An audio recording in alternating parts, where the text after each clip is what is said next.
half of you are not technically subscribed, though you keep watching, please do yourself a favor, come join this.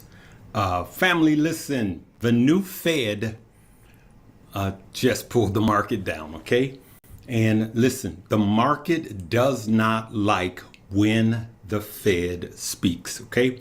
One of the key things that I like, I'm going to start this one out with a short video, and then we're going to talk about it, is he was asked about forward guidance, and he's not giving forward guidance anymore. That I do agree with is a good idea. So listen to this very short 1-minute video. You did not submit a forecast, but you are the person who is authorized to speak on behalf of the FOMC. So I'm wondering if you could tell us in the SEP, the increase in the expectations for inflation, is that all because of the Iran war? What was the discussion around what the expectations for inflation being higher and also potentially growth being slower? So my read of what I heard in the room reflected, I must admit, in the SEPs, is half of my colleagues thought the policy rate, given all those developments, should be at this level or lower between now and year end, and the other half thought higher. That 19th voter was me, and I didn't submit one.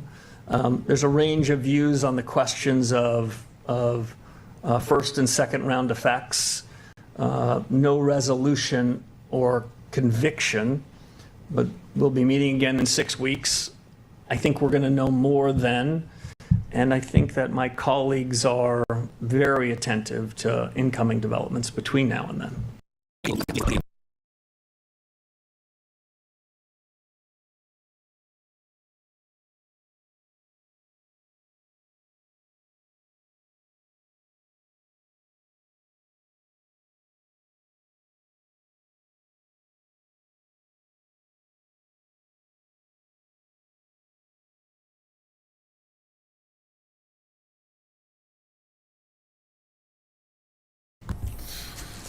So guys, I'm going to go through a few things that is showing you why and where this market is trading. It is heading south, and the market reacted today just like it was Fed Powell.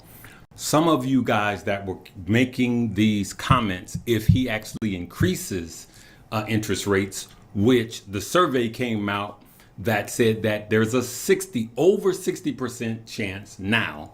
Before the speech, it was over a 60% chance that he may increase interest rates, okay? And not just one time, 2 times. And some of you guys that were saying this is political, you're going to find out something.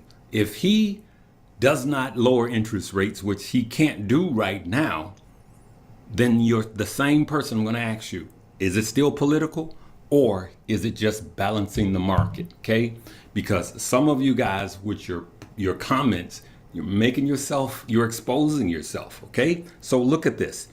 The Fed is trying to slow down the economy to get inflation under control. It's a much more difficult job. Now, we all know that Fed Powell made a huge mistake by saying inflation was transitory in 2020, 2021, all right? That statement proved to be a big, huge mistake, right? Everyone knows that. Now, this Fed's job is difficult. Both Fed's job were difficult, okay? So, Fed decision statement will be shorter. He made his decision to stay rates. He, at this point, not to lower interest rates or raise them. He made that decision, and his statement was much, much shorter. No more forward guidance. I like that. I just played you a snippet from what he said, because it does no good. The forward guidance from the Fed does no good. It has to be data dependent. Where is inflation? All right. This quarter, where is inflation? This month, month over month, where is inflation? Okay. Quarter over quarter, where is inflation? Is it going up or is it going down? There are where the true numbers lie, and not what we think. So we can go off of data.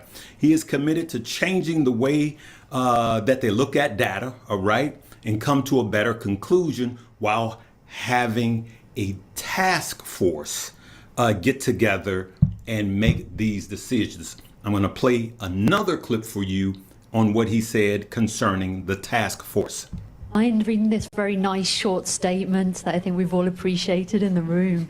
One might wonder why you didn't raise rates today, considering what you're saying here about the risks to US inflation and your mandate. I guess, why not, and what would you need to see in order to get to that place? And secondly, on your task forces, are there any best practices at other central banks that you'd consider looking at? Thank you. Yeah. I'm glad they're in the practice of giving you two questions, because my answer to your first question was going to be very curt. I've got nothing more to say than the statement itself. And to the point of the question I got before, market reactions to what we say unfiltered, I think is more helpful than having delivered a statement, me then improvising further upon it. Best practices of task forces. This is a subject I've thought some about. I've been on a task force or two in my life. Best practice, find the best minds. Ensure that the task forces have a range of people, both by backgrounds and predispositions, so they too can have a bit of a family fight. Make sure when you establish a task force that the group that's going to be the recipient of the information feels as though they've got some equities in it too. That's why we're looking for, haven't done the final roll call, some of the most significant talent we have in the building and across the reserve banks on each of these, and in some sense seconding them to this group for a period of some number of months, so that the leaders of the task force know what the most analytical central bank in the world thinks about that. They can reflect on it. And a final best practice, we're not outsourcing decisions to anybody. Administrations past and present, reserve banks have chosen a group of 19 people around the table. These will be our decisions. We can agree to some of the recommendations, disagree with others, have a good family fight about it. But what comes from them will, I hope and believe, make the discussion we have internally better, stronger, more of a dialectic, so that we can finally deliver on that price stability objective. Just to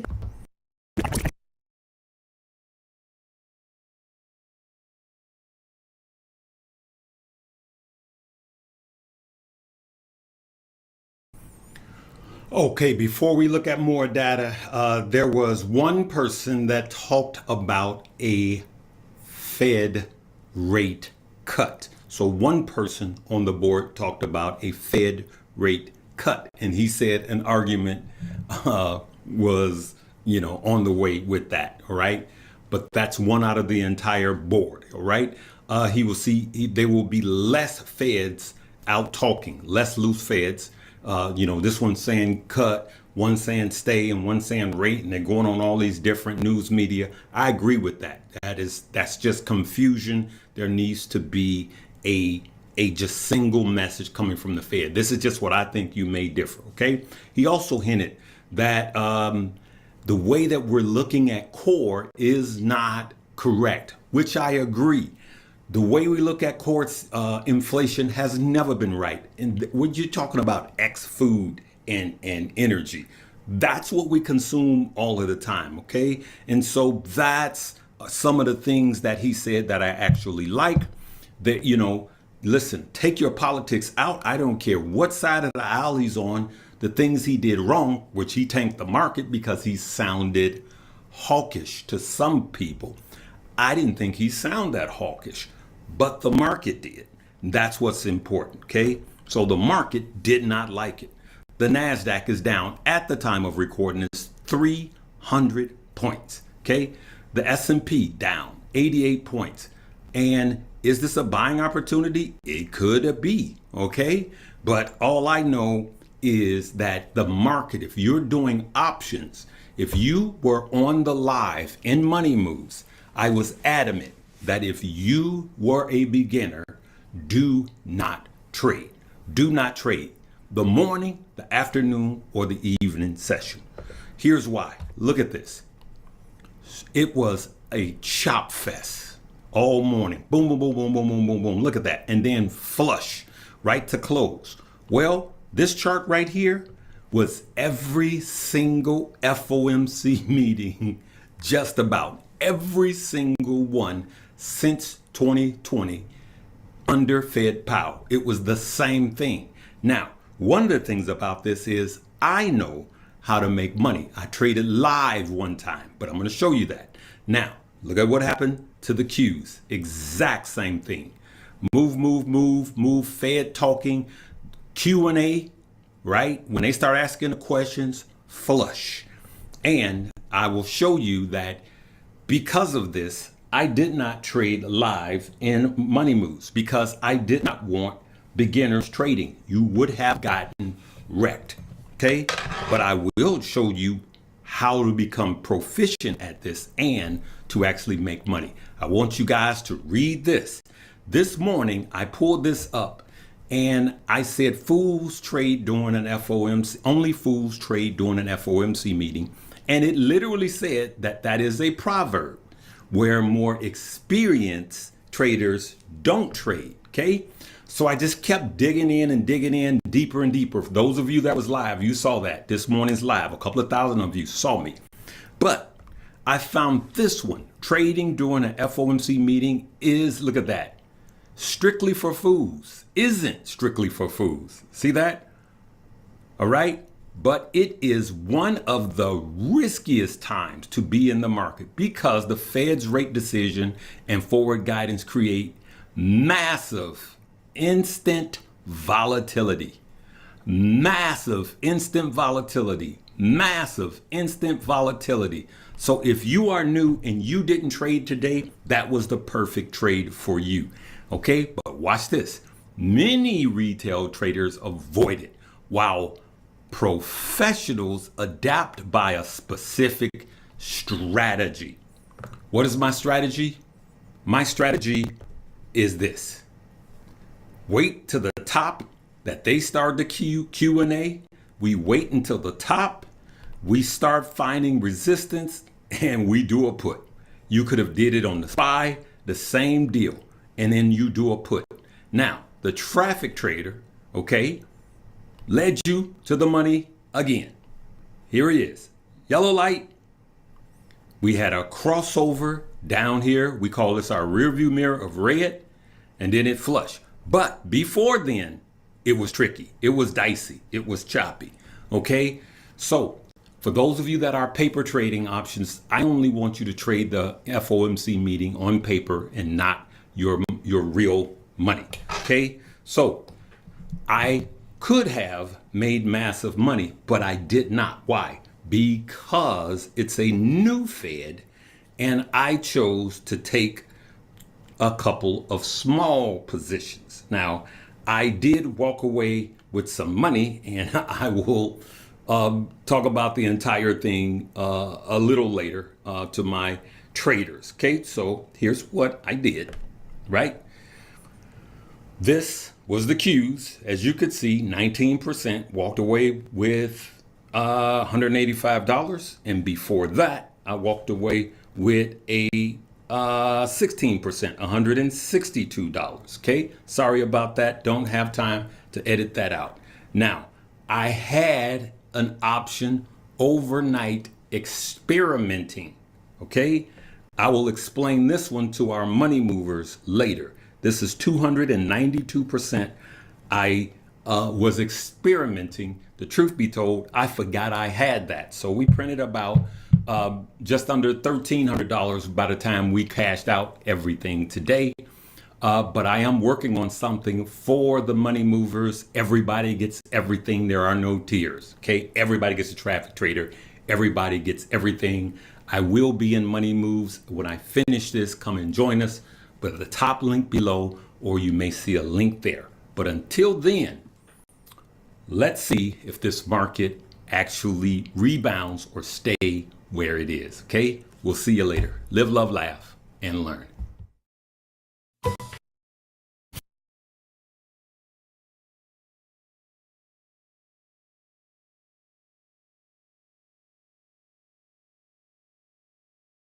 Joining me now with more on all of that is the chairman of the CFTC, Michael Selig. Mr. Chairman, great to see you this morning. Thanks so much.